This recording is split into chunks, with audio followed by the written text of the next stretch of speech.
реакцияның жылу эффектісі. Енді реакцияның жылу эффектісі деген қалай?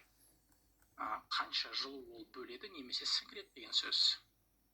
Бұл айтқан кезде қоршаған ортамен жылу алмасуының соңғы нәтижесі алды ма, берді ма деген сөз, Байланыстар түзілгенде бөлініп шығатын энергия дейді. Яғни тек қана бөлінуді қарастырып тұр, бұл жатпайды. Бір моль затты активтендіретін энергия дейді. Бұл да, яғни активтендіру дейтін сөздің қатысы жоқ. Бір моль зат түзілгенде сіңірілетін не бөлінетін дейді. Яғни мына екі сөз болу керек. Байланыстарды үзуге жұмсалатын, тек қана үзуге емес. Яғни мына жерде С сұрағы, С варианты дұрыс болады екен. 8-ге келдік. Метанның жану реакциясы дейді. Метан деген ол бізде қараңыздар. Ол бізде мынандай бір табиғи газ, отын. Білесіздер. Метанды біз мысалға Қазақстанның көп қалаларында үйге кіріп тұрған табиғи отын газ, оны жандырамыз. О2. Нәтижесінде көмірқышқыл газы H2O және де плюс не бөлінеді? Жылу бөлінеді. Ол бізде енді отын ғой. Жылу бөлінеді екен. Сондықтан жылу бөлінетін болса, бұл бізде экзотермиялық реакция. Нәқта қосылу болып тұрған жоқ, ештеме айырылу да болып тұрған жоқ, орын басуға да келмейді.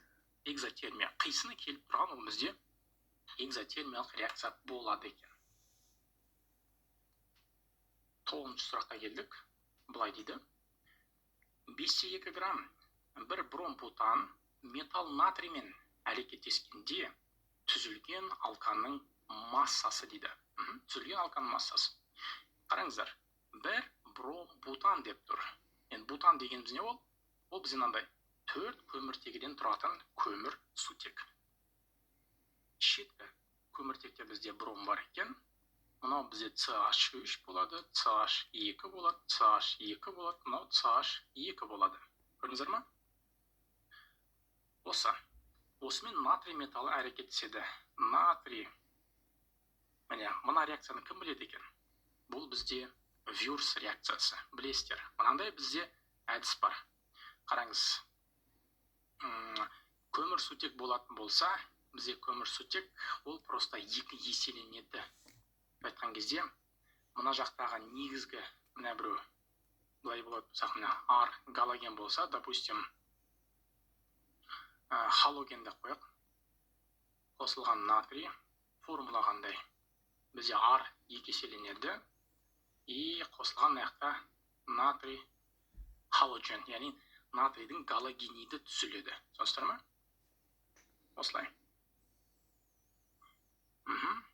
Мынақта 2 болады, мынақта да 2 еселенетін болса, ол бізде не от? Гексан, гептан, октан. Октан шығады, С8, H, так, 2 өтсек 16, 2-ні қосамыз 18. С8, H18, қосылған натрий, бром. 2 болып тұр, бром 2 бөлінеді, сондықтан натрийдің алдына 2-ні қоямыз. Вот осындай. Осы бізде Вюрц реакциясы деп аталынады. Мынаның массасы бізде 5-2 грамм екен. Түзілген алқаның массасы. Мынаның массасын табамыз. Алдымен біз бетик, мына біреу бром-бутанның малярлық массасын тауып алайық. 37 грамм шығады екен. Грамм на моль. Осы жерден біз мөлшерді табайық. 5-2-ні бөлемін 137 грамм на моль. Грамм мен грамм қысқарады. И бізде не шығады? Моль шығады,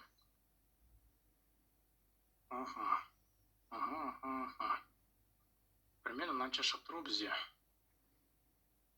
Және андай ыңғайсызсан, бірағының массасы дейді. Зат массасын сақталу заңына мән береміз. Мынаның алдында 2 дейтін коэффициент, ал мынаның алдында көрінбей тұрған 1 дейтін коэффициент.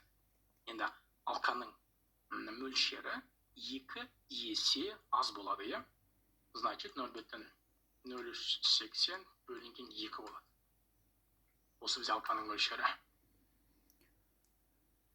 Так, ол бізде 0,0190 болады, иә, 190 моль. Массасын табу үшін бұны көбейтемін бұның малярд массасына. Ал малярд массасын есептеп жіберейік. Ол бізде 114 екен. Так, мына 114.